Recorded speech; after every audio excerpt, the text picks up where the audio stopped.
Hi Redeemer, welcome to this week's FAQ. Last week we tackled the question, what is ecclesiology? And you can go back and watch that, but basically it's the study of the church. And there's a lot that can be covered in that. And I'm going to do a series of videos on this. Mostly I want to talk about what the role of the church is, and then the different roles within the church. So pastors, members, elders, servant leaders, all that stuff. So today, what is the role of the church?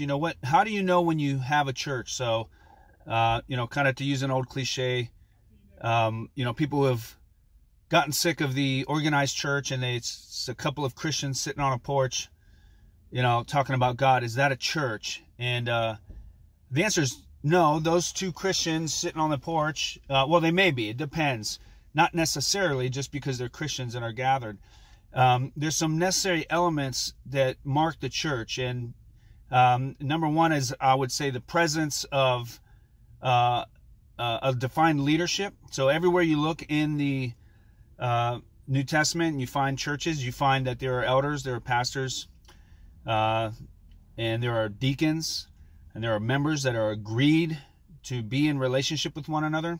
So there does have to be some oversight. God ordained that there would be elders / pastors to teach, to provide oversight, to do all kinds of things, and I'll touch more on that in videos to come.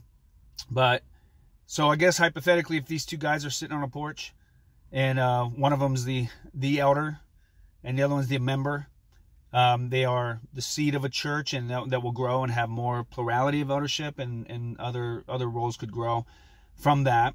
But also there's a mission. God didn't call the church just to hang out together, but to accomplish his mission, to spread his glory, to make disciples, to preach the gospel. So maybe they're just hanging out on the porch and fellowshipping for a while, but is there a defined mission to go forth, to spread the gospel, to teach about who Jesus is, make converts, disciple those people in Jesus? Well, suddenly you're going to end up with more than two people, and organization will soon or suddenly be on your plate. So there has to be an obedience really to the Great Commission to go forth and make disciples.